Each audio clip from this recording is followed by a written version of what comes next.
memberkati saudara. Kita berikan Thank tepuk you. tangannya mereka. Bless you. How are you all doing? Bagaimana kabar saudara? Did you get some snacks? Apa sudah makan snack? The Lord is good, Tuhan kita baik. and His mercy endureth forever. Dan kasih-Nya tak berkesudahan sampai selama-lamanya. Let us pray. Mari kita berdoa. Yes.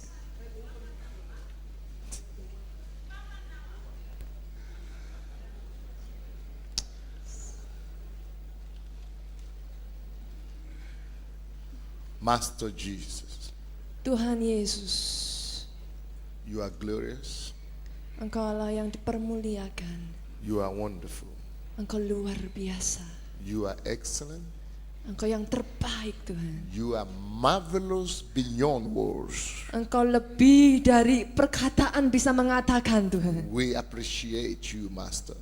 Kami menghargai Engkau Tuhan We Yesus. love you, Jesus. Kami mengasihi Engkau Tuhan Yesus. We pray you will overwhelm us with the reality of your love this afternoon. Kami berdoa Engkau akan menenggelamkan kami pada kenyataan akan kasih-Mu pada sore hari, siang hari ini Tuhan. Immerse us in your personality. Tuhan tenggelamkan kami Tuhan. Baptize us in your character, Tetapi masukkan kami untuk menjadi seperti dengan karakter-Mu Tuhan. that we might become more and more like you. Sehingga kami boleh menjadi semakin dan semakin menyerupai Engkau. Spirit of the living God, Roh Allah yang hidup we rely on you this Akan- hour, akan ada atas saudara jam ini juga. totally on you. Memenuhi saudara secara penuh. You are our teacher, Tuhan Engkau guru kami. you are our leader. Tuhan Engkau pemimpin kami. We appreciate you for what you've done so far, Tuhan kami menghargai akan apa yang sudah Engkau lakukan. and we are set to receive more. Dan kami mau menerima lebih lagi Tuhan. Bless your people. Berkati umat-Mu. Speak to your people. Berbicaralah kepada kami. Lead your leaders. Tuhan pimpinlah pemimpin-Mu di tempat ini. Train us that we might train others. Tuhan kami berdoa supaya kami melampaui batasan yang sudah ditetapkan. Open our eyes Bukalah mata kami. that we might lead your church Sehingga kami boleh memimpin gereja-Mu. to a greater height and to a greater glory. Masuk pada kemuliaan yang lebih dan lebih lagi. Father, we trust you are going to do that. Tuhan kami percaya bahwa Engkau yang akan melakukannya. Be magnified, Engkau yang be dipermuliakan. exalted. Engkau yang ditinggikan. In the precious name of Jesus we Di pray. dalam nama yang penuh kuasa. And all the people of God say, Semua katakan amin. Amen. Amin. Well, let's give the Lord a round of Oh, applause. mari kita berikan kemuliaan yang terbaik bagi Tuhan And kita. shout Dan hallelujah. katakan haleluya. Hallelujah. Haleluya. Yeah. The Yeah. Lord is good Tuhan kita baik. at all times. He's Tiap saat marvelous. Dia baik. He's Amin. marvelous. Dia luar biasa. Yes. Thank you, Lord. Terima kasih Tuhan. Thank you, Lord. Terima kasih Tuhan. Thank you, Lord. Terima kasih Tuhan. Thank you, Lord. Terima kasih Tuhan. Thank you, Lord. Terima kasih Tuhan. Thank you, Lord. Terima kasih Tuhan. Thank you, Lord. Terima kasih Tuhan. Thank you, Lord. Terima kasih Tuhan. There is someone Ada seseorang di tempat ini that is concerned yang mengkhawatirkan about some deformation that is happening in your face. Something is wrong with the flesh of your face, and ada that is sesuatu embarrassing you. ada sesuatu masalah dengan kulit wajah Anda. Jadi ada luka, ada cacat wajah Anda. God can fix it. Tuhan dapat memperbaharuinya. God will fix it. Tuhan akan memperbaharuinya. Another person, Ada orang yang lain di sini. you have this problem in the thumb, in the big finger of your right hand. Engkau mempunyai masalah pada jari jempol saudara ini yang And kanan. is ever getting worse. dan menjadi lebih dan lebih buruk. And now it has reached a stage that you started to feel that your bones are being affected. Dan The sekarang bone bahkan of the sampai hand. pada tahap tulang ini sudah terpengaruh. And God wants to take care of that finger now. Tuhan yang akan memperhatikan, Tuhan yang akan menyembuhkan jari jempol saudara ini. A couple of people here that are experiencing shoulder problems. Ada beberapa orang di sini yang mengalami masalah dengan pundak saudara. God wants to heal you. Tuhan akan menyembuhkan engkau. Now there are a couple of ministers here Ada beberapa pelayan Tuhan di sini that you don't really understand what is wrong with you. yang engkau tidak tahu ada masalah apa yang salah dengan dirimu, But you are at the stage of fatigue tetapi engkau ada pada tahap di mana engkau merasa dingin, and stress engkau stres, and burnout. dan engkau merasa sudah melampaui kekuatanmu. And but you feel this pressure over your head and your muscles and your face. Engkau It just merasa stresses up and it tightens up. It just makes you, it doesn't allow you to concentrate or work or pray as much as you would like to. engkau merasa tekanan ini sudah ada di kepalamu, sudah membuat engkau pusing sehingga engkau nggak bisa konsentrasi, engkau nggak bisa berdoa. The power of the Lord Kuasa Allah is touching and descending on you right now. akan menjamah engkau dan melepaskan engkau saat ini juga. If you will place your hand on your head, Jika- God's power is going to flow through you. Jika engkau meletakkan tangan saudara pada kepala saudara, maka kuasa Allah akan mengalir. And that burden, that weight is going to be lifted up off you. Maka sesuatu beban yang sudah membebani saudara itu akan diangkat. And you are going to regain your strength and the newness of your ability again. Maka engkau akan mendapatkan kekuatan baru dan pemulihan dari Tuhan. In the name of Jesus. Dalam nama Yesus. There are a couple of ministers here Ada beberapa juga pelayan Tuhan di sini that I think due to preaching and talking and singing, you've damaged your voice cord, your throat cord. yang mungkin karena berkhotbah atau menyanyi, saudara sudah menyebabkan tenggorokan saudara ini luka. And if you touch yourself, God is going to restore that. Dan that jika saudara cord. menumpangkan tangan atas tenggorokan saudara, Tuhan yang akan menyembuhkan. God is going to restore. Tuhan yang akan menyembuhkan. God is going to restore. Tuhan yang akan menyembuhkan. God is going to restore. Tuhan akan menyembuhkan.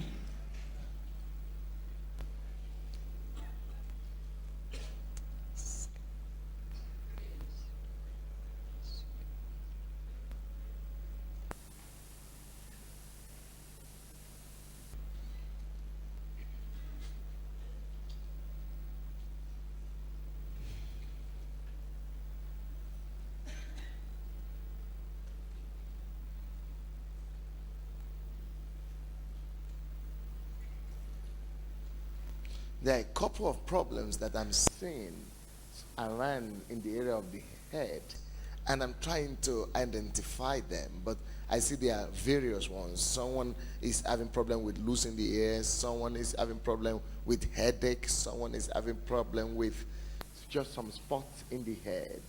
And you know, just any kind of problem in the head, if you have any problem, just place your hand there, because there are several ones that God is trying to show. Ada berapa di sini yang mempunyai masalah dengan kepalamu, kepala saudara? Mungkin saudara kehilangan beberapa rambut di kepala saudara, kehilangan rambutnya rontok, atau timbul bintik-bintik pada kepala saudara. Saudara, jika itu saudara, letakkan tangan saudara di atas kepala saudara, dan Tuhan akan menyembuhkan engkau.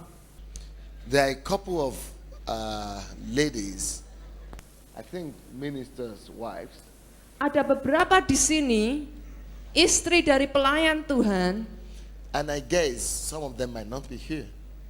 dan saya tebak mungkin beberapa dari Anda tidak di sini, istri pelayan Tuhan. That have some have challenges with different organs of female organs, like lump in the breast and some other gynecological problems. ada di antara saudara yang mempunyai problem dengan masalah kewanitaan dan juga beberapa problem dengan masalah jantung saudara, paru-paru saudara. Let us pray. Mari kita berdoa saat ini. So if you identify yourself, just place your hand on yourself. Jadi jika yang saya sebutkan tadi adalah saudara, And letakkan saja tangan saudara. The same thing if you are believing God for another person. You could just raise up your hand. Hal yang sama jika engkau tahu orang tersebut, orang lain yang saudara tahu, saudara bisa angkat tangan saudara. Father, in Jesus' name, Tuhan, di dalam nama Yesus, with your power and authority, dengan kuasa dan otoritasmu, I set your children free. aku membebaskan anak-anakmu. In the name of Jesus. Di dalam nama Yesus, Spirit of the Lord, Roh Allah, move over your people. bergerak di tengah-tengah umatmu Tuhan. Liberate and restore their health. Aku menghancurkan, aku membebaskan mereka. In the name of Jesus, Dalam nama Yesus, we destroy every destroyer in their lives. kami menghancurkan setiap penghancur kami di dalam nama Yesus. And we put an end to any kind of suffering in Jesus' name. Dan meletakkan, mengangkat setiap penderitaan di dalam nama Yesus. Thank you, Lord. Terima kasih Tuhan. In Jesus' name. Di dalam nama Yesus. And all the people of God say, Dan umat Tuhan katakan, amin. yeah. Haleluya. Well, congratulations. Selamat. Because Karena we had a talk with somebody during the break. kita berbicara dengan seseorang selama waktu kita istirahat tadi. And as a result of that talk, Dan sebagai hasil dari pembicaraan tadi, I discovered saya menemukan that I could finish my message. bahwa saya hari ini bisa menyelesaikan, melanjutkan pesan saya yang tadi baru 2 nomor itu, saudara.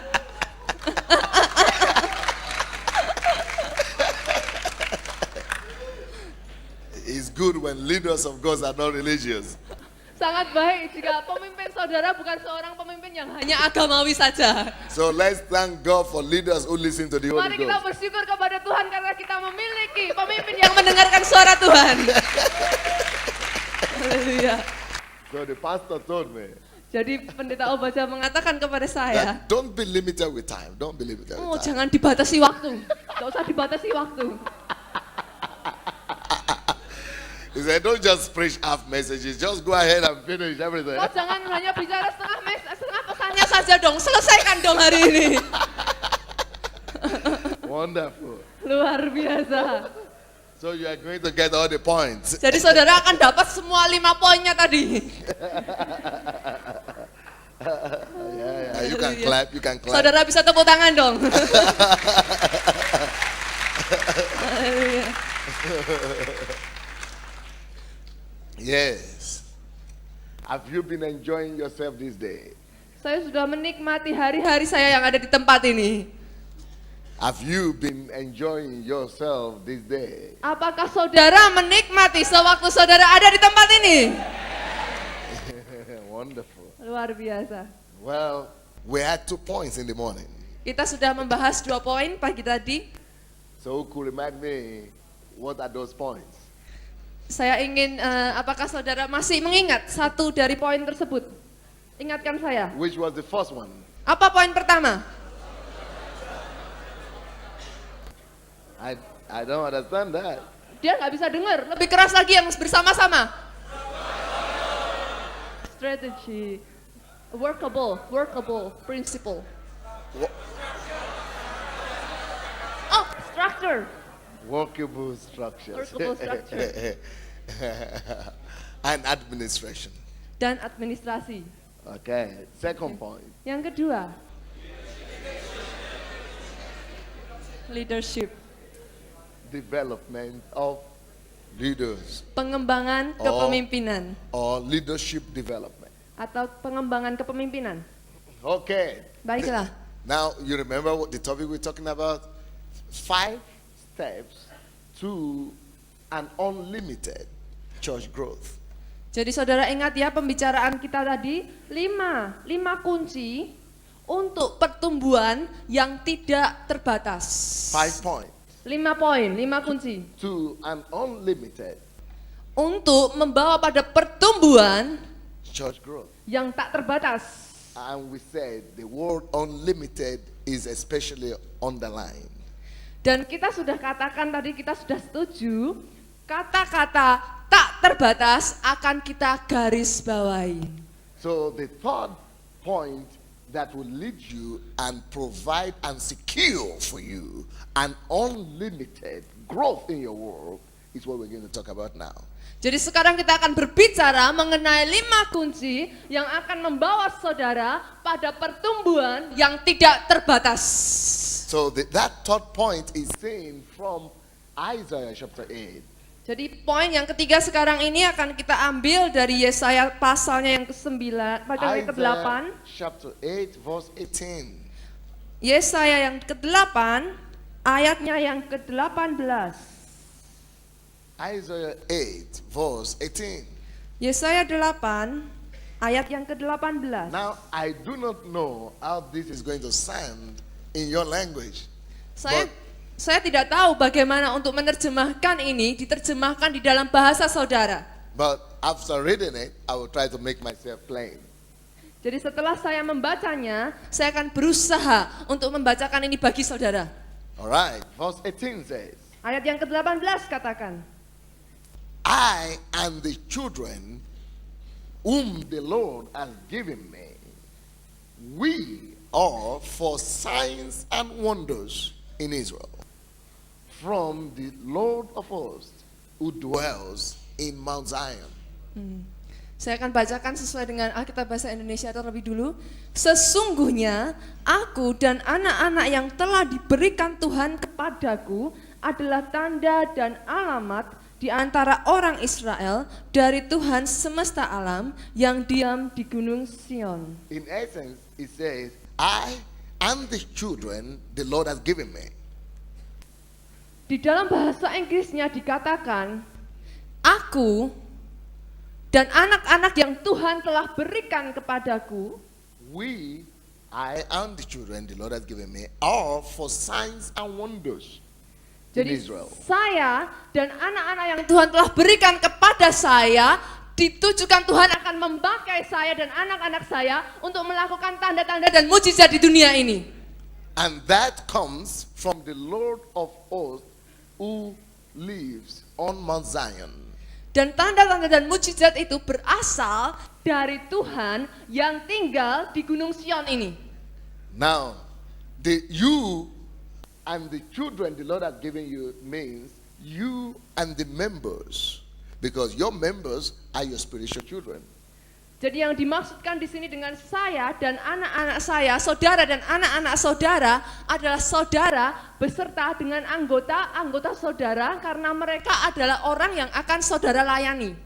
So, when it says, I and the children the Lord has given me, it's talking about you and the people under you. Jadi sewaktu di sini dikatakan saya dan orang yang anak-anak saya berbicara mengenai saudara dan orang-orang yang saudara pimpin. For example, I'm a spiritual father to 20,000 members of our church and 200 pastors that are under me. Sebagai contoh, saya memimpin 20.000 jemaat di bawah saya dan saya memiliki 200 pendeta di bawah saya. So the same thing applies to you if you are a member of the church or you are a church started affiliated to Pastor Obaja, you are his children. Jadi sama halnya jika engkau adalah anggota jemaat di tempat ini atau engkau adalah pelayan di tempat ini, engkau adalah anak-anak Bapak Obaja. So now God is telling us from this passage the reason why he has given you those children. Jadi pada ayat ini Tuhan akan memberikan alasannya kepada saudara mengapa saudara diberikan anak-anak itu oleh Tuhan. Now these children, the spiritual children that the Lord Master has given to you, they are not for showcase, not for show. Jadi anak-anak rohani yang sudah Tuhan berikan kepada saudara itu bukan hanya untuk saudara bangga-banggaan saja. God our God is a God of strategic planning and strategic actions. Jadi Tuhan kita adalah Tuhan yang penuh dengan strategi dan Tuhan kita sudah mempunyai rencana sebelumnya. So when he gives you the children, he has a purpose behind it. Jadi sewaktu dia memberikan kepada saudara anak-anak, dia memiliki tujuan di balik itu semua. So that's why it says there is a purpose, there is a reason why the Lord has raised me up and why he has given me the children he gave me. Karena itu dikatakan ada alasannya mengapa Tuhan mengangkat saya dan Tuhan memberikan anak kepada saya. And according to that passage we just read, it says the reason in which God has given you the children is that you and the children might become signs. You might be for signs and for wonders in the land that he has planted you. Jadi berdasarkan ayat yang sudah kita baca ini, tujuan mengapa Tuhan mengangkat saudara dan mengangkat anak-anak saudara ialah supaya saudara dan anak-anak saudara mengadakan tanda-tanda dan mujizat. So God expects you to develop and to impact something into the children he has given you that will cause them to produce the same signs and wonders that God produces through you. Jadi Tuhan sudah memberikan anak-anak kepada saudara supaya Tuhan memampukan saudara untuk memproduksi karakter-karakter apa yang sudah saudara miliki kepada anak-anak saudara itu. Sehingga mereka bisa memproduksinya lagi kepada anak-anaknya. That is why in this principle of 12 that we use, we believe everybody can become a leader of God's people. Itulah sebabnya pada prinsip 12 ini kita percaya bahwa setiap orang bisa menjadi pemimpin. And we impact and empower everybody. Kita mengimpartasikan dan memperlengkapi setiap orang. Now listen closely. We impart and empower everybody to be a sign and a wonder wherever they go. Dengarkan baik-baik saudara. Kita mengimpartasikan dan memperlengkapi mereka untuk menjadi tanda-tanda mujizat bagi dunia ini. So if you are not doing that yet, you have not started pastoring. Jadi jika saudara belum melakukan itu, berarti saudara belum menggembalakan jemaat saudara. Welcome to pastoring. Selamat datang pada penggembalaan.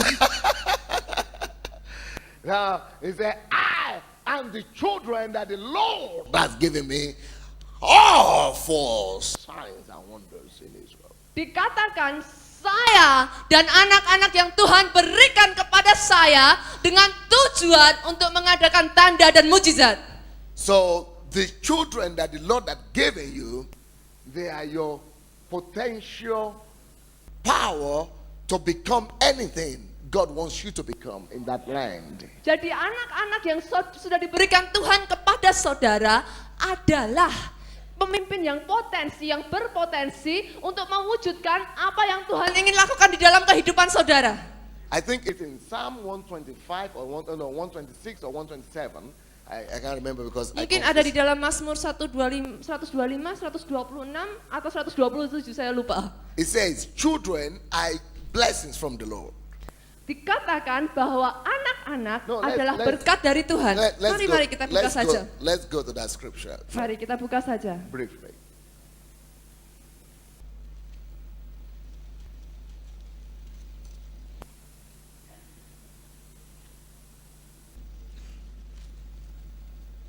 Okay, it's 127 Ya, ada di 127, Mazmur 127. from verse 3 to 5. Mulai ayat 2 sampai ayat ke-5. Behold, children are a heritage from the Lord. The fruit of the womb is his reward. Like arrows in the hand of a warrior, so are the children of one's youth. Ayat yang ketiga, mulai ayat yang ketiga saudara. Sesungguhnya anak-anak lelaki adalah milik pusaka daripada Tuhan dan buah kandungan adalah suatu upah. Seperti anak-anak panah di tangan pahlawan, demikianlah anak-anak pada masa muda. Berbahagialah orang yang telah membuat penuh tabung panahnya dengan semuanya itu. Ia tidak akan mendapat malu apabila ia berbicara dengan musuh-musuh di pintu gerbang. Happy is the man who has his quiver full of them. They shall not be ashamed, but shall speak with their enemies in the gate. Did you read that already? Iya. Yeah, good. So now listen closely. Jadi dengarkan baik-baik sekarang. God is a strategic God. Tuhan adalah Allah yang penuh dengan strategi. So no matter how many members you have in your church, 10 or 10,000, they are giving for a strategic purpose. Jadi tidak peduli berapapun anggota di gereja saudara, 10 atau bahkan 10.000, Tuhan memberikan mereka kepada saudara untuk tujuan tertentu. They are your children. Mereka adalah anak-anak saudara. And in God's eyes, it does not give children just like that. Di mata Tuhan, Tuhan tidak hanya memberikan anak tanpa tujuan. He gives children for a strategic purpose. Tuhan memberikan anak-anak bagi saudara untuk tujuan tertentu. So, what are children in the eyes of God? What does it mean them to be? Jadi apa artinya anak di mata Tuhan? It says, behold, children are a heritage from the Lord. And the fruit of the womb is his reward. Dikatakan ayat 3 saudara, sesungguhnya, sekali lagi sesungguhnya anak-anak lelaki adalah milik pusaka dari Tuhan dan buah kandungan adalah suatu upah. So these children you have, you should be proud of them. Jadi saudara harus bangga pada anak-anak yang saudara miliki. Some pastors are busy complaining about the members they have because they feel the members are not quite as good as they would like them to be. Beberapa gembala sedang berpikir justru malah terlalu banyak komplain, terlalu banyak berkeluh kesah tentang anggota-anggotanya karena pendeta ini berpikir, oh anggotaku ini tidak bisa menjadi seperti yang aku mau. They always beat them in the head with their messages. They always condemn them and accuse them and degrade them and just just humiliate them. Jadi beberapa pendeta ini merasa dia harus memperingatkan anak-anaknya, dia selalu memandang rendah, selalu mempermalukan karena merasa anak ini tidak sesuai dengan apa yang dia inginkan. You are not supposed to do that. Saudara jangan lakukan itu. Be proud of your children. Banggalah pada anak-anak yang sudah Tuhan berikan. You know, really, there are no bad children at all. Saudara tahu, sungguh-sungguh perhatikan ini. Tidak ada satupun anak yang jelek. The only difference with the children is what you as parents impart or put into them. Perbedaannya, perhatikan ini saudara, perbedaannya hanyalah pada saudara sebagai orang tua anak tersebut. Bagaimana saudara bisa mengimpartasikan apa yang saudara punyai kepada anak saudara. So what you see them manifest is a reflection of you. Jadi apa yang mereka manifestasikan adalah cerminan dari diri saudara sendiri. So if you are looking for the person who is bad, guess who is bad? Jadi jika saudara pikir anak saudara melakukan yang buruk, tebak siapa yang sebenarnya buruk?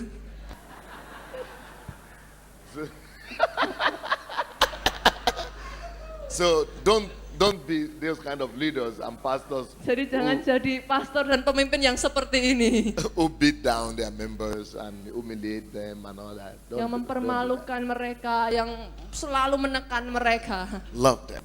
Kasih Be mereka. proud of them. Banggalah akan mereka. Tell them good things. Katakan kepada mereka hal yang benar. Encourage them. Semangati mereka. Tell them you are proud of them. Katakan kepada mereka engkau bangga pada Tell mereka. them you love them the way they are. Katakan kepada mereka engkau mengasihi mereka apa adanya mereka. Encourage them. Dorong mereka. Because it says those children, they will become your heritage and they will become your reward.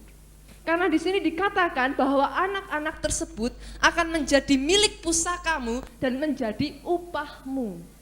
They will become your heritage. Mereka akan menjadi milik pusakamu And they will become your reward. dan mereka akan menjadi upahmu. Therefore, it is only a fool that will spit in the water he is supposed to drink. Jadi hanya orang bodoh saja yang meludah pada air yang harusnya dia minum. Don't do that also. Jangan lakukan itu.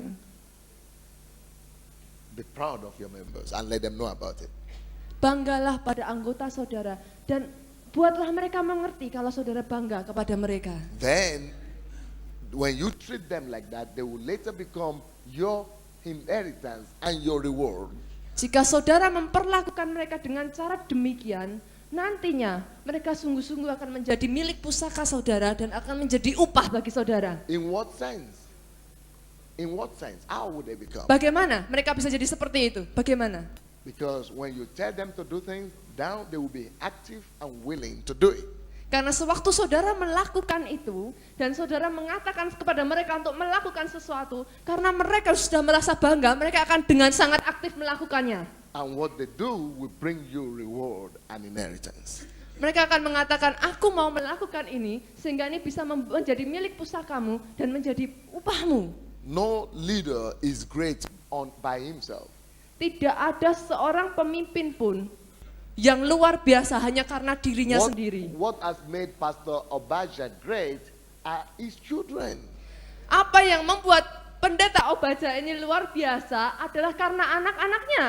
The reward that he has today, that people from all over the world are coming here, Upah yang dia terima sehingga begitu banyak orang dari banyak tempat datang ke tempat ini hari ini, it's only because the children went ahead to obey him and have principle 12 and do what he taught them to do. Upah itu disebabkan karena anak-anaknya mentaati dia dan membuka 12 mereka dan melakukan apa yang Pastor Obaja katakan kepada mereka. So you are all thinking now, we are all focusing our attention on Pastor Obaja saying that he's great. Kita seringkali hanya berfokus pada pendeta Obaja saja dan berkata, oh engkau luar biasa pendeta. But really, his greatness is only in his inheritance, who are the children. Tetapi sesungguhnya kebesaran itu sendiri ada karena anak-anaknya yang adalah milik pusakanya itu. Are you listening to me? Apakah saudara mendengarkan saya? So that is the first part of it. Itu hanya bagian pertama saja. Now in verse 4, Kemudian ayat yang keempat, it says the children also, they are like arrows in the hand of a warrior. dikatakan di sini ayat yang keempat-A, seperti anak-anak panah di tangan pahlawan. Because every true leader is a warrior. Sebenarnya setiap orang-orang yang percaya adalah pahlawan. And you remember where we started from? Saudara masih ingat apa yang kita katakan tadi? Isaiah 8:18.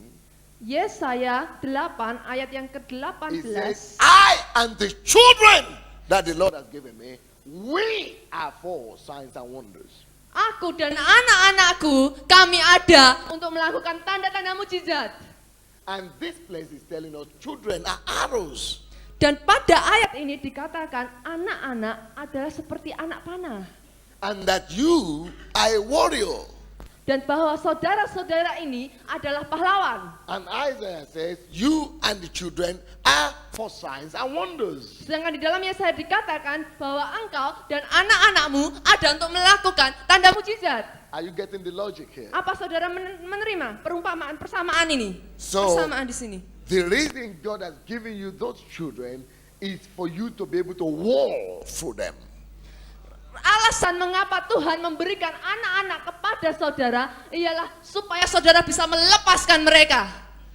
The members God has given you, they are for warring, for conquering land and Anak-anak yang territories. sudah diberikan kepada saudara, mereka akan memenangkan tanah ini, mereka akan menjadi pemenang. Because they call them arrow in the hand of the warrior. Karena mereka menjadi anak panah di tangan pahlawan. What does the warrior do to the arrow? Apa yang dilakukan seorang pahlawan kepada anak panahnya? The warrior takes the arrow and fixes a target, aims and sends it to a certain target. Seorang pahlawan mengambil anak panah ini dan akan membidikannya pada target sasaran yang tepat.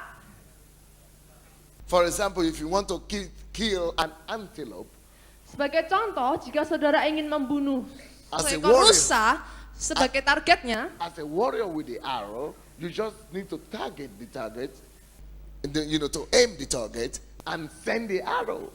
then you Sebagai have seorang pahlawan dengan anak panah saudara, apa yang harus saudara lakukan hanya membidik rusa tadi dan meluncurkan anak panah saudara.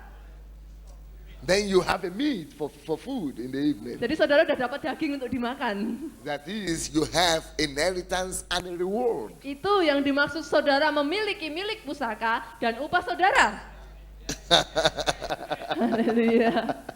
Now, because we are talking in metaphor here, arrow and all that is metaphor.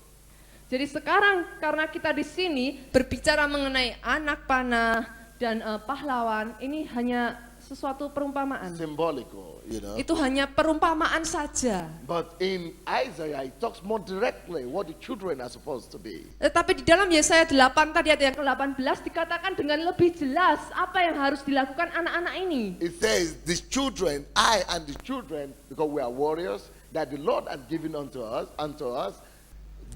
we are for signs and wonders. Dikatakan dalam Yesaya 8 sangat jelas saudara, karena Tuhan sudah memberikan anak kepadaku, aku dan anak-anakku ini akan menjadi tanda-tanda dan mujizat bagi dunia. So the arrow is supposed to be producing signs and wonders in Israel, in the city where the Lord has placed you. Jadi anak-anak panah ini harus melakukan tanda-tanda dan mujizat di kota di mana Anda berada.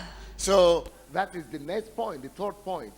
For the church to grow continuously without a stop, unlimited growth, you need to have a house, a church that is a place and a center for signs and wonders. Jadi ini adalah kunci yang ketiga, jika saudara ingin mempunyai pertumbuhan yang tak terbatas, saudara harus membangun sebuah rumah, sebuah gereja di mana di tempat itu untuk mengadakan perbuatan-perbuatan ajaib.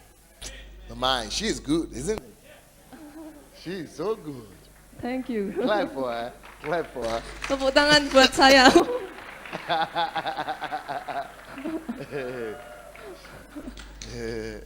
Yeah.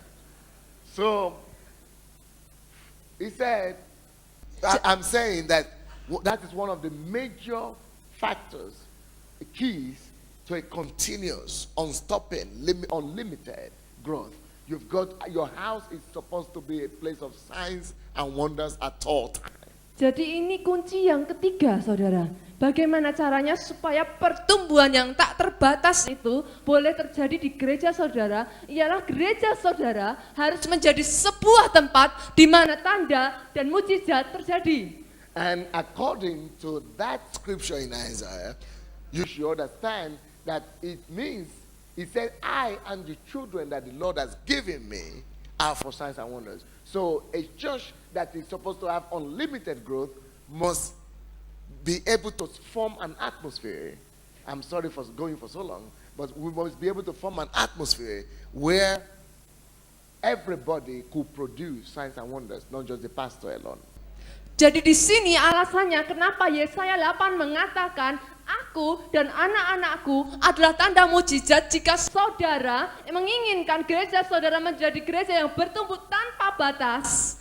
Saudara harus mampu menciptakan suatu atmosfer di mana bukan hanya pendetanya saja yang mampu melakukan hal tersebut, tetapi saudara sebagai jemaat juga mampu melakukannya. Notice that the point is, I and the children that the Lord has given unto me, not just I alone, are for signs and wonders. Perhatikan di sini pusatnya ada pada aku dan anak-anakku adalah untuk perbuatan-perbuatan dan tanda mujizat. So that is why your children, the Lord has given unto you. He says, children are arrows in the hand of the warrior. Itulah sebabnya mengapa di dalam Mazmur dikatakan anak-anak ini adalah anak panah. Because your members go to places every day you will never go to. Karena anak-anakmu ini yang akan pergi ke tempat-tempat di mana engkau nggak akan pergi.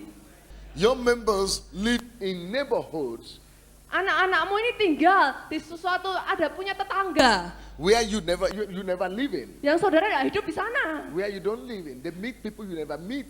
Mereka bertemu dengan orang-orang yang sehari-harinya saudara tidak bertemu. So the key for the church to be growing continuously is to make them, teach them, and make them to be signs. I mean, to to be source of signs and wonders anywhere they go to.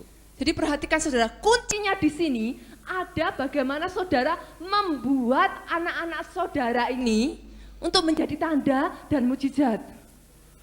Teach your people that you are no superstar. Jadi ajarkan kepada mereka bahwa engkau itu tidak segala-galanya. And empower them to know they can do as much, almost the same thing God will do through them as He is doing through you. Jadi katakan kepada mereka bahwa mereka bisa melakukan sebanyak yang Tuhan sudah lakukan di dalam kehidupan mereka, kehidupan saudara yang Tuhan ingin mereka lakukan. And teach them to believe in that. Dan ajarkan kepada mereka untuk mempercayai hal tersebut. So because you will only be able to minister signs and wonders to the people who are in the church, who come to church, but they will be able to minister signs and wonders to all the city. Saudara dengarkan ini, karena saudara hanya bisa melayani, melakukan tanda dan mujizat pada orang-orang yang hadir pada gereja saudara ini. Sedangkan anak-anak saudara itu bisa melakukannya di luar dengan orang-orang yang mereka temui. And when people get healed in their houses, in their neighborhoods, in their jobs, Dan sewaktu they will orang-orang later come to you in the church. Dan They will sewaktu- become your inheritance and your reward in that sense. Amen. Dan sewaktu orang-orang tersebut yang mereka datangi menjadi sembuh dan mengalami mujizat, mereka akhirnya akan datang ke gereja saudara dan mereka akan menjadi upah dan milik pusaka saudara. Amin. For example, Sebagai contohnya, there have in the last few, 2 years, there have been 3 dead people raised up in our ministry. pada 2 tahun terakhir ada 3 orang yang dibangkitkan di dalam gereja saya. And the interesting thing about it Yang menarik mengenai hal ini, is that I never go to pray for any one of them. saya tidak pernah berdoa bagi 3 orang ini. But guess who people think is great when they hear about those testimonies? Tetapi sewaktu 3 orang ini menyampaikan kesaksian mereka, orang pikir siapa yang hebat? People think I'm the big man. Mereka pikir saya orang yang luar biasa.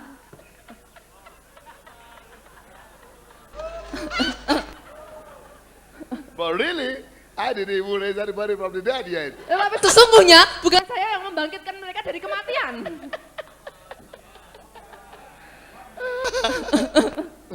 Because what my children have done has become an inheritance and a reward for me. Tapi karena apa yang dilakukan anak-anak saya sudah menjadi upah dan milik pusaka saya.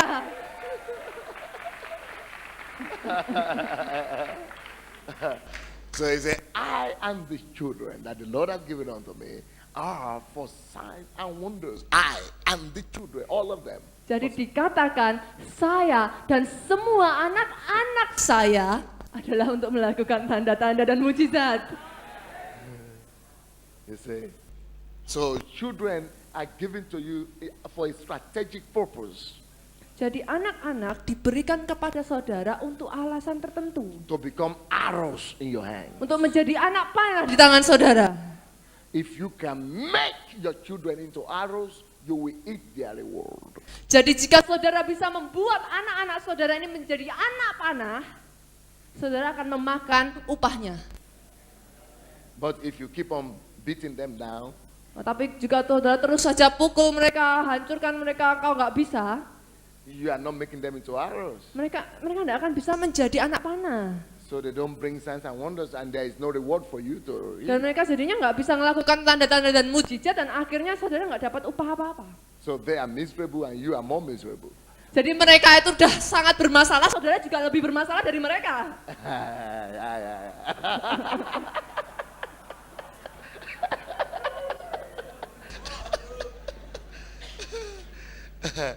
So the point I'm making here is that a church that will be an unlimited growing church should be a church of signs and wonders. Jadi poin yang saya buat di sini adalah gereja yang akan menjadi gereja yang tak terbatas adalah gereja dengan tanda-tanda dan mujizat. But it's not just a church of sign and wonder when the pastor is the big man. That is not the point I'm making. Akan tetapi bukan gereja itu akan menjadi gereja dengan tanda dan mujizat bukan hanya karena pendetanya yang adalah orang yang luar biasa. The point I'm making, the church that will grow unlimited because it's the one that makes the children to become arrows, agents of signs and wonders. Tetapi poinnya ada bagaimana orang yang luar biasa ini membawa anak-anaknya menjadi anak panah yang akan melakukan tanda dan mujizat. Because if it's only the big man, the man of God that does miracles, Sebab jika hanya ada satu orang besar saja di satu gereja itu yang melakukan perkara-perkara mujizat, remove him and the growth will stop. gantikan dia saja, angkat dia, keluarkan dia, maka pertumbuhan akan berhenti. However, we're talking about limitless growth.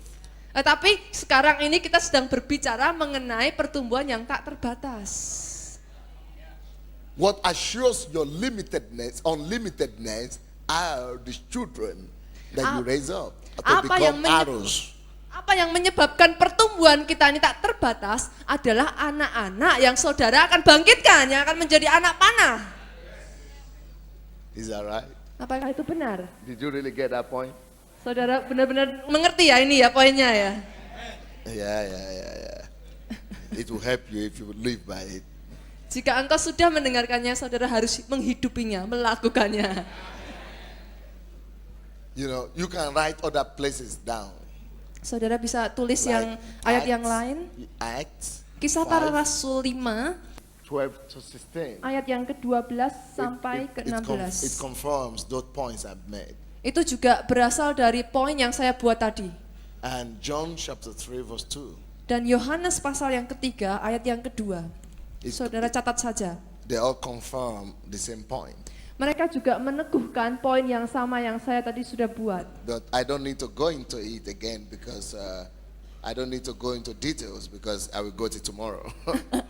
Jadi saya tidak perlu baca lagi karena saya nanti akan masuk terlalu dalam sehingga saya tidak akan selesai lagi sampai besok pagi. So let's go to the next point. Mari kita masuk kepada poin yang selanjutnya. The fourth point now. Poin yang keempat sekarang. For an unlimited church growth. Poin keempat untuk pertumbuhan yang tidak terbatas. I call this point Saya menyebut poin ini teaching your people to love work. ajarkan orang-orang saudara untuk suka bekerja.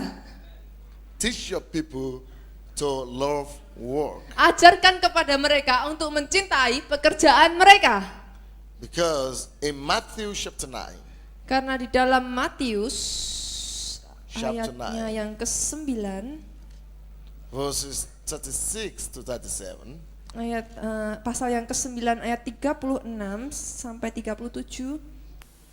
but when he saw the multitudes, he was moved with compassion for them because they were weary and scattered like sheep having no shepherd. Then he said to his disciples, the harvest truly is plentiful, but the laborers are few. Dikatakan pada Matius 9 ayat yang 36 sampai 37, melihat orang banyak itu, tergeraklah hati Yesus oleh belas kasihan kepada mereka, karena mereka lelah dan terlantar seperti domba yang tidak bergembala.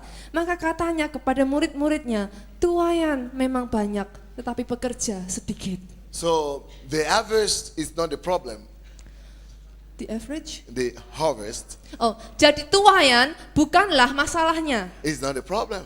bukan masalahnya. You know, in our church, Di gereja kami, maybe I shouldn't say this. Maybe I shouldn't say. Tell them. mungkin saya tidak harus katakan ini. I'm not sure you'll be able to quite understand that. Saya tidak yakin apa saudara benar-benar bisa yakin apa yang saya katakan ini. Because I was preaching in Korea last year, Karena sebenarnya saya berkhotbah di Korea tahun yang lalu, and I made this point saya membuat poin ini. because I didn't have time to really prove it. Karena saya tidak sungguh-sungguh punya waktu untuk membuktikannya. The pastor that invited me got very troubled. Pendeta yang mengundang saya jadi mendapat masalah, He gets very confused. menjadi bingung. But just, I think he's mature enough to get it. Akan tetapi dia pasti bisa melakukannya. But I'm not sure of you. Tapi saya tidak yakin pada saudara. Saya yakin pada dia, tapi tidak yakin pada saudara. But let me just mention it that. So just say it's for me. It's for us in Kiev, maybe not for you. Jadi katakan saja bahwa ini untuk aku, bukan kamu. All right? So that you just know. In our church, we don't pray for, I teach our people not to pray for revival. For the what? For revival. For the For revival. Jadi di gereja kami tidak mengajar jemaat kami untuk berdoa untuk revival, kebangunan rohani.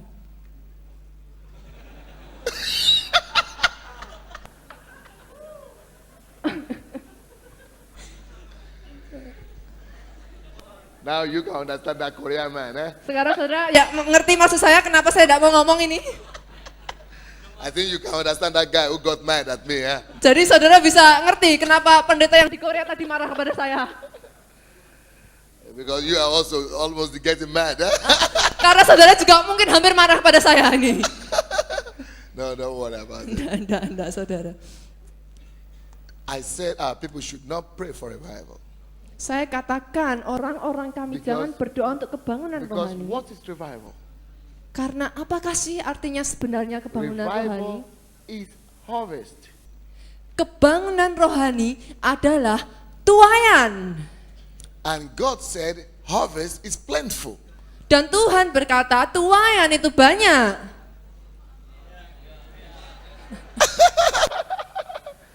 So what's the problem then? Jadi masalahnya apa dong nih? The problem is not with the harvest. Masalahnya bukan pada tuaiannya. The problem is with what? Jadi masalahnya pada apa? Laborers. Yang bekerja penuainya. Are you understanding me? Apakah saudara mengerti The saya? problem is not with the harvest. Masalahnya bukan pada tuaiannya. The problem is with the laborers. Masalahnya ada pada penuainya. I know some of you are not convinced yet. Saya mengerti, beberapa dari saudara mungkin belum nangkep ini, belum ngerti maksud saya. Let me go further. Saya akan ulangi lagi.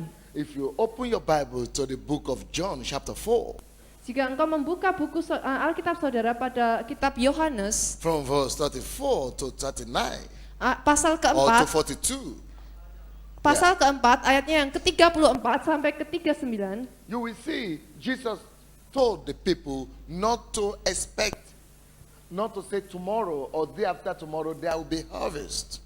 Yesus berkata kepada muridnya supaya muridnya tidak berkata besok atau besoknya lagi lusa akan terjadi tuaian. He said, behold, the harvest is here. Yesus katakan, sungguh tuaian itu ada di sini saat ini.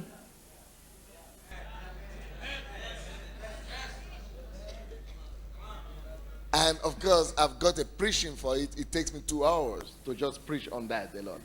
Jadi hanya untuk memutbahkan topik itu saja saya bisa bicara 2 jam. So I'm not going to go into it. Jadi saya tidak akan pergi lebih jauh lagi. I'm making another point now. Saya akan membuat poin yang lain sekarang. Any country I've been to, Di negara yang saya sudah pergi, I don't go to pray for revival. saya tidak pernah berdoa untuk adanya kebangunan I rohani. go to teach people how to do revival. Saya pergi untuk mengajar orang-orang bagaimana membuat kebangunan rohani.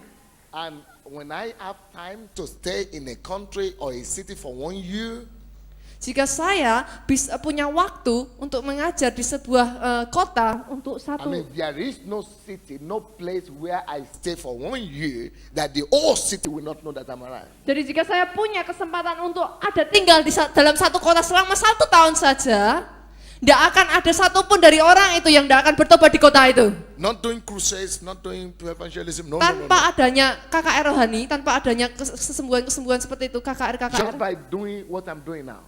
hanya dengan melakukan apa yang akan saya lakukan sekarang ini. The whole city in 1 year is enough for me to bring revival there. Seluruh kota itu hanya cukup bagi saya 1 tahun untuk melakukan kebangunan rohani. I went to Holland. Saya pergi ke Polandia. Holland. Oh, ke Belanda. Netherlands. Ke Belanda, ya. things are very difficult in the Mennonites, Bagi Belanda terlihat sedemikian sulitnya spiritually. secara rohani. Actually, we have a lot of your people, Indonesians there. Sebenarnya kita mempunyai banyak orang Indonesia di Belanda. I was there just for a week. Saya hanya ada di sana untuk 1 minggu saja. After a week, Setelah 1 minggu, churches started to grow. gereja tersebut mulai bertumbuh. The church in Amsterdam went to 1,200 people. Gereja di Amsterdam menjadi 1.200 orang. Then many churches, they started having so much results Sehingga menjadi punya banyak hasil-hasil, saudara. that the Dutch people are proud, really, Mulai orang Belanda ini merasa bangga. really solid people. Oh, merasa jadi,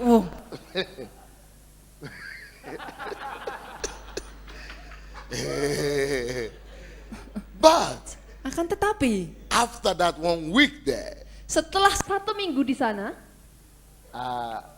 with humility I say, 50 churches came to me. dengan kerendahan hati saya mau katakan 15 gereja datang kepada saya. 50 pastors. 50. Yes. 50 pendeta datang kepada saya. They brought all their churches to be under me. They Mereka said, "We want membawa to be-" semua anggota gerejanya, membawa gerejanya tersebut untuk ada di bawah saya. They said, "We want to be under your covering." Oh, saya mau ada di bawah pengawasanmu. All the serious guys. Orang-orang yang arogan ini. Because they said the result we've not seen this kind of result in 30 years. Karena mereka melihat hasil yang manusia tidak bisa lakukan terjadi. So every month we have a group of people coming from Holland to our church to come and see and learn. Jadi setiap bulannya kita mempunyai orang-orang yang datang dari Belanda ke tempat kita untuk duduk dan mendengar pengajaran saya. So I'm not talking about praying for, I know what I'm talking about. We do revival, right? Saya nggak hanya bicara mengenai doa, tetapi saya tahu apa yang akan saya bicarakan. Kita melakukan yang membuat kebangunan rohani itu. So the point I'm making now is I say, teach your people to work. Itulah makanya saya ingin membuat poin ini. Poin ini ialah untuk mengajar orang-orang saudara mencintai pekerjaan mereka. Jesus said the revival or the harvest is plentiful. Yesus berkata, tuaian itu banyak. But what Akan is few is the laborers. Yang sedikit adalah penuainya. Laborers are few. Penuainya sedikit. Notice God did not say leaders are few. Perhatikan di sini Tuhan tidak mengatakan pemimpinnya sedikit. Because when we talk about laborers, some of you think we are talking about leaders. Jadi sewaktu kita mungkin berbicara mengenai penuai, beberapa dari saudara mungkin ada yang berpikir penuai adalah pemimpin. No. Oh, bukan. Notice Jesus did not say pastors and evangelists are few. Perhatikan di sini Yesus tidak mengatakan pendeta, gembala sidang dan penginjilnya sedikit. Because when we talk about laborers, you want to think of pastors and evangelists. Jadi mungkin kalau kita bicara mengenai penuai, saudara pikir pasti itu hanya pemimpinnya saja. Yeah. Pendetanya saja mungkin. Yeah, religious guys. Oh, hanya orang-orang rohani saja. Yeah. Religious guys. Oh, orang-orang rohani saja. Religious. Oh, orang rohani. Religious. Rohani loh, So rohani. when Jesus said laborers, they think he's talking about pastors. Oh, and waktu Yesus evangelists. bicara mengenai penuai, oh mungkin orang-orang pastor saja, pendeta saja itu. He's talking of leaders. Oh ya, mungkin semacam pemimpin saja lah. No, he didn't say that. Tapi Yesus tidak katakan itu. Because not all leaders, not all evangelists, not all pastors are laborers. Karena tidak semua pendeta, tidak semua penginjil adalah penuai. You got it now? Saudara mengerti itu sekarang?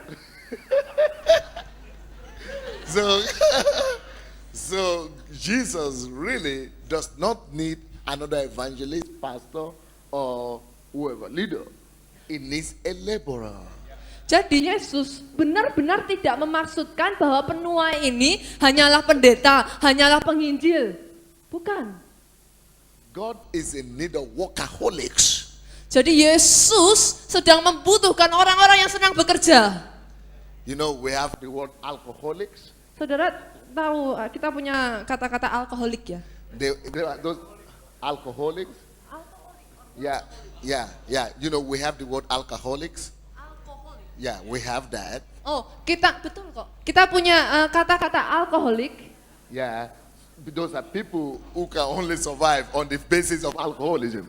Karena orang-orang yang bisa tetap bertahan adalah orang-orang yang pecandu narkotik, pecandu alkohol. They function under alcoholism. Mereka bertahan karena ada alkohol itu. Before alcoholism enters their body, they are useless. Karena sebelum alkohol itu bisa ada dalam tubuh mereka, mereka lemah sekali. But when alcohol is in place, they are extra active Tapi sewaktu alkohol itu di dalam diri mereka, mereka jadi ekstra aktif. and hyperactive also. Dan aku jadi aktif juga. Hyper, Aku jadi hyper. hyperactive also. Saya juga jadi hyperaktif. So God says we don't need alcoholics, but we need workaholics. Tetapi Tuhan katakan kita tidak butuh alkoholik, pecandu obat-obatan, pecandu alkohol. Kita butuh workaholic, orang yang suka bekerja. People who love to work. Orang yang mencintai pekerjaan. People who love to work for the Lord. Mereka yang mencintai pekerjaan untuk Tuhan. People who are so much, possessed by working for the Lord. Orang yang sungguh-sungguh benar-benar dikuasai untuk bekerja bagi Tuhan. That is why I said this next point we're talking about is teaching your people to love work. Makanya saya katakan di sini poin yang keempat ini mengatakan untuk mengajar bagaimana orang-orang saudara itu mencintai pekerjaan mereka. That is the word Jesus was talking about when he said laborers. Itulah maksud dari kata penua yang Yesus katakan. Because the word laborers is from the word labor, laboring. Karena kata-kata penuai berasal dari kata pekerja. So if you are a pastor and you are not a laborer, Jadi jika saudara adalah seorang pendeta dan saudara bukan penuai, the problem is not with the growth, the problem is not with the harvest, the problem is with you because you are not a laborer. masalahnya bukan pada pertumbuhan gerejanya, masalahnya bukan pada jemaatnya, masalahnya ada pada engkau karena engkau tidak mau menjadi penuai. And when a pastor is a pastor and not a laborer, Sewaktu seorang pendeta hanya menjadi pendeta dan bukan penuai, then his church will be full of vegetarians. maka gerejanya akan penuh dengan sayur-sayuran. Vegetables and vegetarians. Oh, sayur, vegetable or vegetarian. Yeah, vegetable and vegetarian. Oh, gerejanya akan penuh dengan sayur-sayuran dan orang yang hanya makan sayur saja. Vegetarian.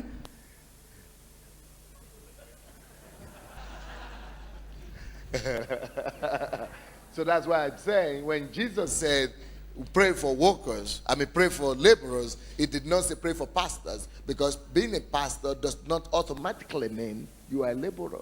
Itulah sebabnya ketika saya katakan ketika Yesus mengartikan penuai bukan berarti hanya pendeta. Karena menjadi seorang pendeta belum tentu loh jadi seorang penuai. And the people who bring harvest, Dan orang-orang yang membawa tuaian, the people who see the plentiful harvest, orang-orang yang melihat tuaian yang besar itu are only laborers. hanyalah para penuai. True laborers see the harvest Melalui penuai akan terjadi tuaian kota-kota. and they see that the harvest is plentiful. Dan dikatakan bahwa di kota itu tuaian penuh banyak. True laborers have only just one problem. Melalui ada penuai hanya ada satu masalah. They don't have people enough to work for them. Mereka, para penuai ini hanya tidak punya cukup orang yang bisa membantu mereka bekerja. So the best way for a laborer pastor to continue the revival, the growth, is to train up members to become not just leaders, not just evangelists and pastors, but to become laborers. Jadi cara yang terbaik bagi seorang pendeta yang juga adalah penuai bukan hanya jadi penuai saja, tetapi melatih anggota-anggotanya untuk menjadi penuai juga. So train your people Latihlah orang-orang saudara to become laborers. untuk menjadi penuai. Are you understanding that? Apakah saudara mengerti maksud saya? Train them to love job. Latihlah mereka untuk mencintai pekerjaan mereka. to love work. Untuk mencintai pekerjaan mereka. Work and love for work is not a curse.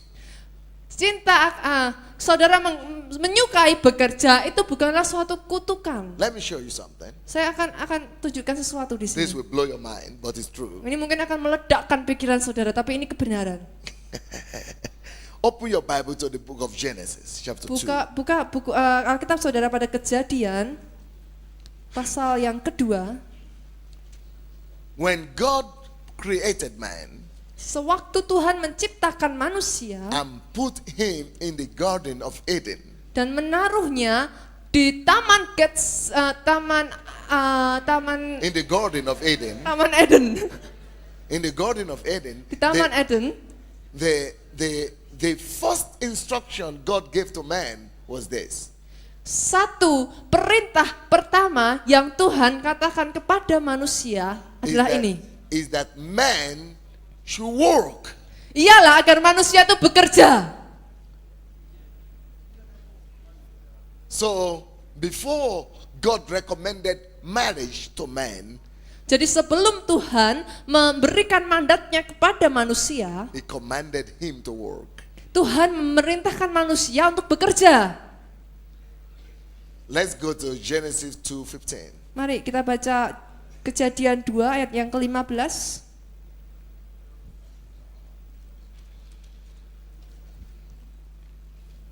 Then the Lord God took the man and put him in the Garden of Eden to tend and keep it. Tuhan Allah mengambil manusia itu dan menempatkannya dalam Taman Eden untuk mengusahakan dan memelihara taman itu. So the first thing God told man to do when he put him in the Garden of Eden was to tend the garden and to keep it, to work. Jadi hal yang pertama yang Tuhan katakan kepada manusia itu setelah Tuhan menaruh manusia itu di Taman Eden ialah untuk mengusahakan dan memelihara taman itu. So teach your people to work. Jadi ajarkan orang-orang saudara bagaimana bekerja. Teach your people to love work. Ajarkan kepada mereka untuk mencintai pekerjaan mereka. Teach your people to be workaholics. Ajarkan orang-orang saudara untuk menjadi orang yang suka bekerja. Teach them to become laborers. Ajar mereka untuk menjadi penuai. Amin. That is the first thing God told man to do in the Garden of Eden. Itulah yang dikatakan pertama kali Tuhan kepada kepada Adam di Taman Eden. Work. Bekerja. He said for him to work in verse 15.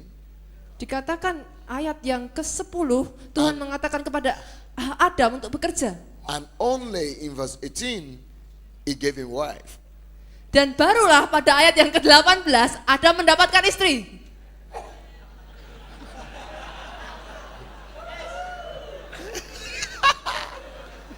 The consequence of that statement is this. Konsekuensi dari pernyataan itu adalah ini.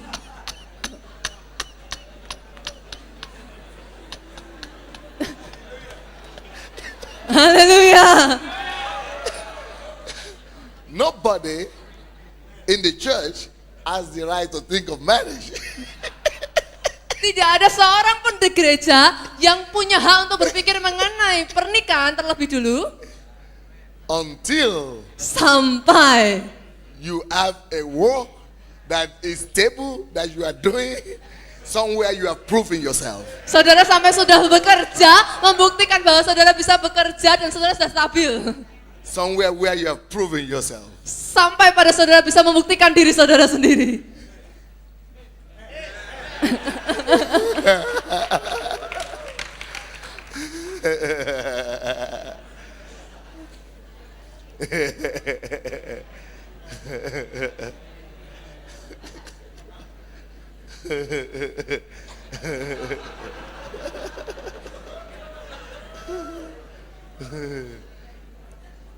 If you will be able to teach your people to love work, Jika saudara mampu mengajar orang-orang saudara untuk mencintai pekerjaan mereka, it will really bless you.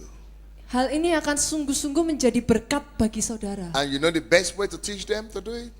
Saudara tahu apa yang terbaik untuk yang saudara harus ajarkan kepada mereka?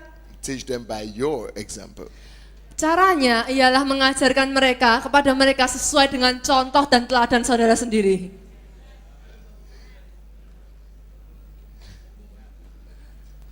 Laborers are the people who are able to bring in the harvest. Penuai adalah orang-orang yang mampu membawa tuaian ini. Laborers are the only people who are able to bring in harvest. Hanya penuailah yang mampu membawa tuaian ini masuk. That's why Jesus was making the parallel. Harvest is plentiful, laborers few. Parallel. Harvest and laborers. Jadi Yesus di sini sedang membuat paralel persamaan antara tuaiannya sudah banyak tapi pekerjanya sedikit. Parallel. Ada paralel di sini. And that's why I like the theme of this conference. Itulah sebabnya mengapa saya suka tim dari konferensi ini. What's the theme? Bringing in the last plentiful harvest, yeah? Ini adalah tim yang membawa tuaian yang sangat banyak. So this gathering Jadi konferensi ini is supposed to be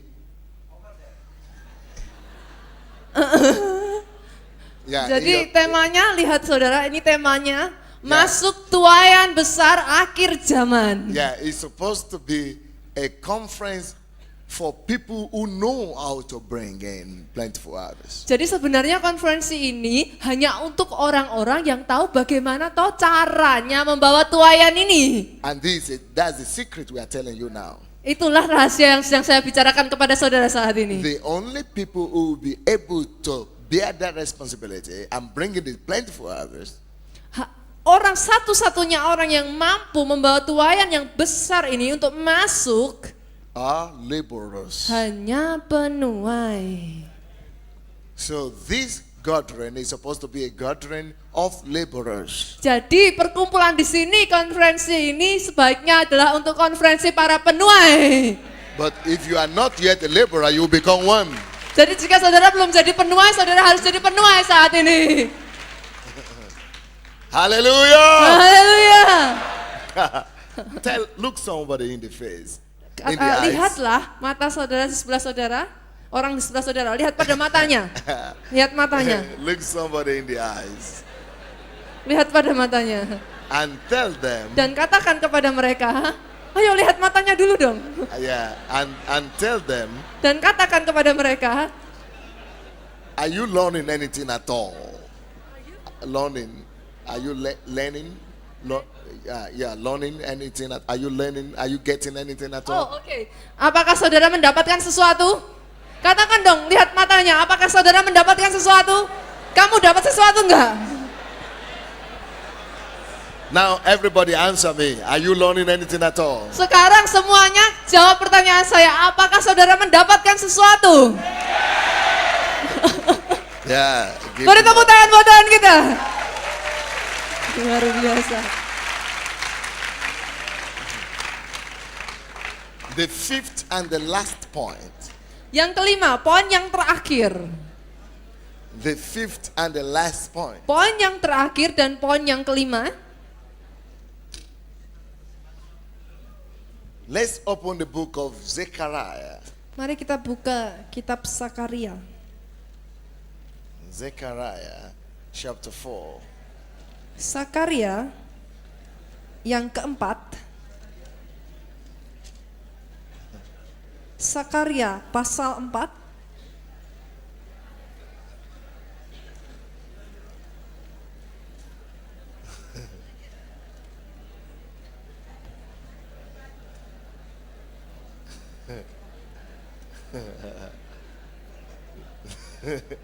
People got very happy, huh? Semua orang di sini jadi senang ya. Zechariah chapter 4. Sakaria 4. Verse 7. Ayat yang ke-7. No, verse 6 and 7. 6 dan 7. So he answered and said to them, to me, this is the word of the Lord to Zerubbabel, not by might, not by power, by my spirit, saith the Lord of hosts.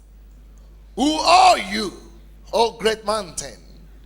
Before Zerubbabel, you shall become a plain, and it shall bring forth the capstone with shouts of grace, grace to it. Yes. Ayat yang ke-6 dikatakan, maka berbicaralah ia katanya, inilah firman Tuhan kepada Zerubabel bunyinya, bukan dengan keperkasaan dan bukan dengan kekuatan, melainkan dengan rohku firman Tuhan semesta alam. Siapakah engkau gunung yang besar? Di depan Zerubabel engkau menjadi tanah rata. Ia akan mengangkat batu utama, sedang orang bersorak, bagus, bagus sekali batu itu. Now, the last point we are making in this very important topic. Jadi poin yang terakhir yang akan kita buat pada topik yang sangat penting ini, The keys to unlimited growth, unlimited growth. kunci untuk pertumbuhan yang tanpa batas. That the last point is equally as important. Poin yang kelima ini sama pentingnya dengan poin yang lain. And that point is, Dan poin tersebut adalah having done all, learn to rely on the grace of the Lord. belajar untuk bergantung pada anugerah Tuhan. Having done all the above we've spoken about, Lebih dari semua yang kita sudah bicarakan. after doing all, Setelah kita melakukan nomor 1 sampai ke 4 tadi, do not have faith in yourself, jangan percaya dan bersandar pada dirimu sendiri. do not rely on your works, Jangan bersandar pada kekuatanmu sendiri. do not rely on your efforts. Jangan bersandar pada kemampuanmu. Do everything as if everything depended on you.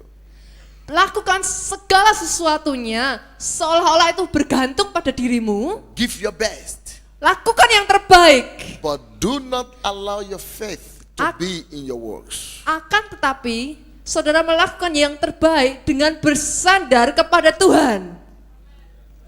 Or rely Bersandar. on the grace of the Lord. Kepada anugerah Tuhan. Now, this challenge, like a mountain, stood before the ruler of Israel, Zerubbabel. Jadi ini seperti, tantangan ini seperti suatu gunung yang ada di depan Zerubabel. In verse 7, Pada ayat 7, it says, "Who are you, O great mountain? Before Zerubbabel, you shall become a plain." siapakah engkau gunung yang besar? Di depan Zerubabel engkau menjadi tanah rata.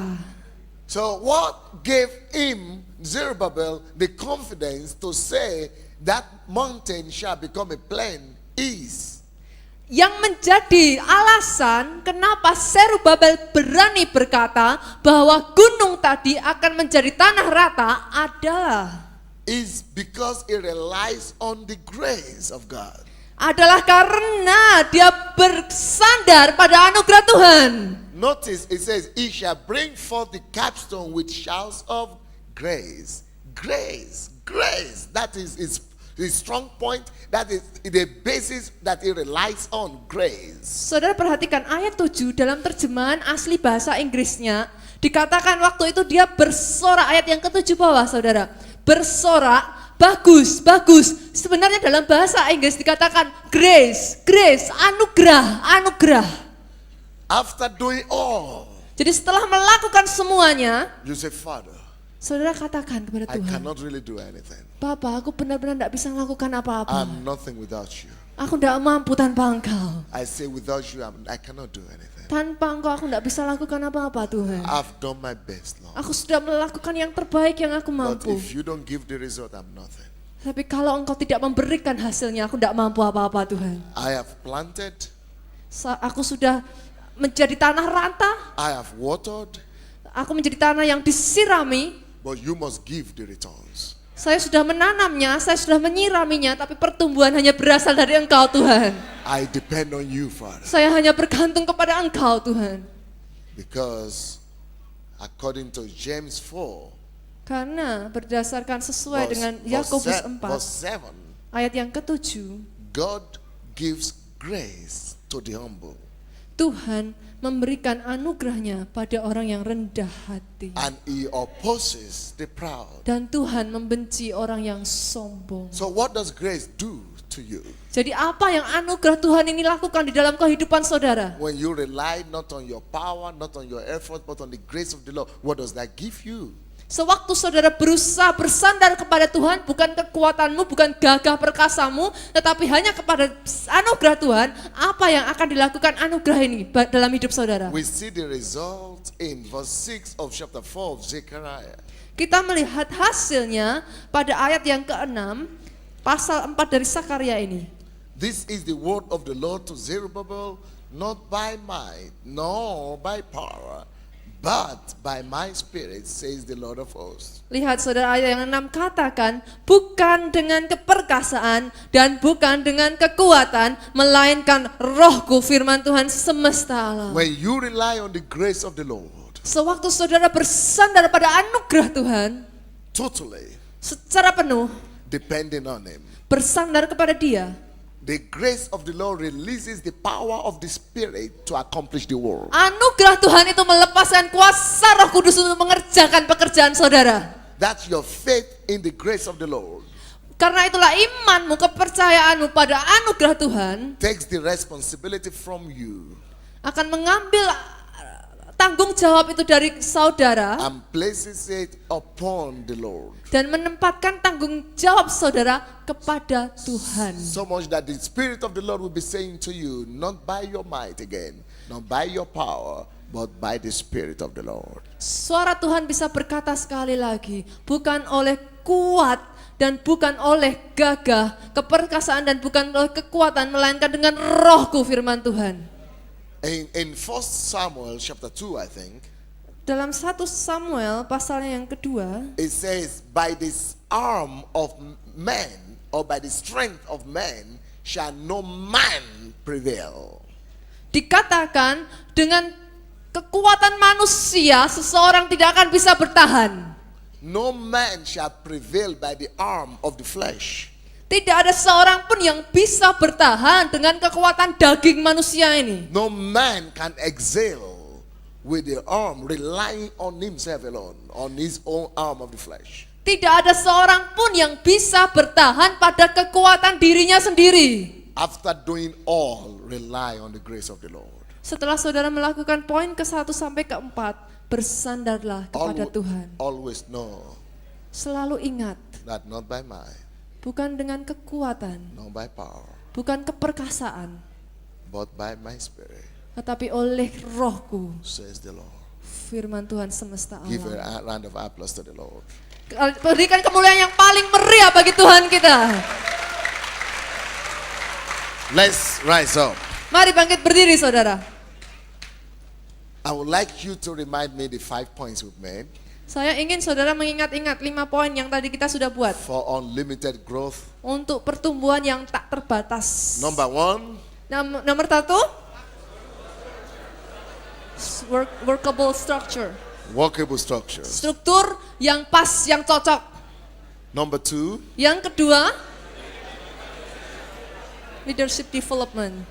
leadership development. Pengembangan kepemimpinan. Number 3, Yang ketiga, sign and wonder. signs and wonders. Tanda-tanda mujizat saudara dan anak-anak saudara akan menjadi tanda-tanda mujizat. Yes. Number 4, Yang keempat, teach them to love their work. love work. Ajar Love mereka for- untuk mengasihi pekerjaan love for mereka. work. Mengasihi pekerjaan mereka. Number 5, Yang kelima, grace. Give the Lord a round of applause. berikan again. kemuliaan yang paling meriah.